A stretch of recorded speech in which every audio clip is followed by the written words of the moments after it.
આગામી 22મી જાન્યુઆરીના રોજ અયોધ્યામાં રામોત્સવ યોજાવા જઈ રહ્યો છે અને રામલલ્લાની પ્રાણ પ્રતિષ્ઠા થવાની છે। ત્યારે રાજપીપળામાં રામ ભક્તોમાં ભારે ઉત્સાહ જોવા મળી રહ્યો છે, જેના ભાગરૂપે રાજપીપળા શહેરના 5000 ઘરોમાં દીવાઓ પ્રગટે તે માટે એક દંપતીએ વિનામૂલ્યે દીવાઓનું વિતરણ શરૂ કર્યું છે।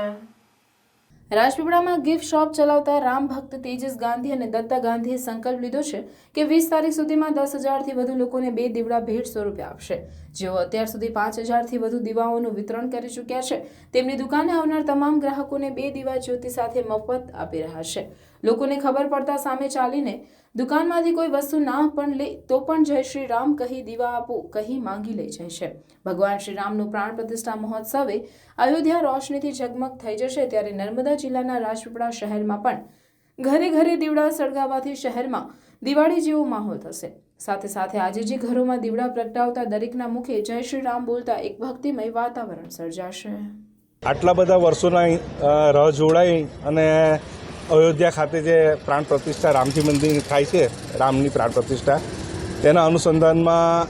આપણે ફૂલ લઈને ફૂલની પાકડી રૂપે અમે લગભગ 5,000 દીવડાનું ફ્રીમાં વિતરણ કર્યું છે, જેથી આપણા રાજપીપળામાં પણ એક દિવાળી જેવું મહોત્સવ ઉજવાય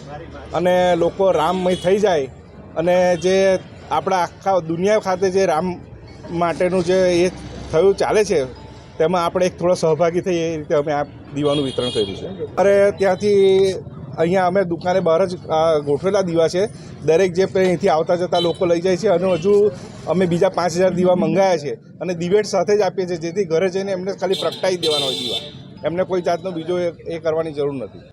22 તારીખે જે પ્રાણ પ્રતિષ્ઠા મહોત્સવ છે તે દિવસ સુધી અમે દીવાનું વિતરણ કરીશું, જેથી કોઈ પણ ઘર દીવા વગર બાકી ના રહે અને એક મોટો ઉત્સવ અને મહોત્સવ બનાવી શકીએ। ઓકે, નામ તેજસ ગાંધી, રાજપીપળા। આગામી 22 જાન્યુઆરીના રોજ અયોધ્યા મુકામે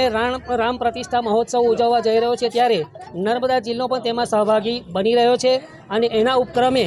રાજપીપળા લીમડા ચોકના નિવાસી એવા તેજસભાઈ ગાંધી દ્વારા પણ 5,000 દીવડાઓનું વિતરણ કરવામાં આવ્યું છે, જેની પાછળનો એમનો ઉદ્દેશ્ય એવો છે કે સમગ્ર ભારત વિશ્વ જ્યારે આ પ્રતિષ્ઠાની અંદર સહભાગી થયો છે, ત્યારે નર્મદા જિલ્લો પણ તેમાંથી બાકાત ન રહે અને તમામના ઘરે એક નહીં, બે નહીં, બે ચચ્ચા દીવડા સળગે અને સમગ્ર નર્મદા જિલ્લામાં પણ દિવાળી જેવો માહોલ સર્જાય એ એમનો એક ઉદ્દેશ્ય છે અને એ ઉદ્દેશ્યમાં તેઓ પાર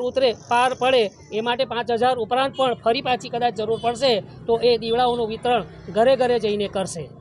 જે કામગીરી એમને કરી છે નર્મદા જિલ્લાની અંદર, એ કામગીરી ખરેખર તેજસભાઈ ગાંધીની સરાહનીય રહેશે અને ભવિષ્યમાં પણ આવું રામનું જે કંઈક કાર્ય થશે એમાં તેઓ પોતાની રીતે સહભાગી થતા રહેશે। પ્રકાશ માછી, રાજપીપળા।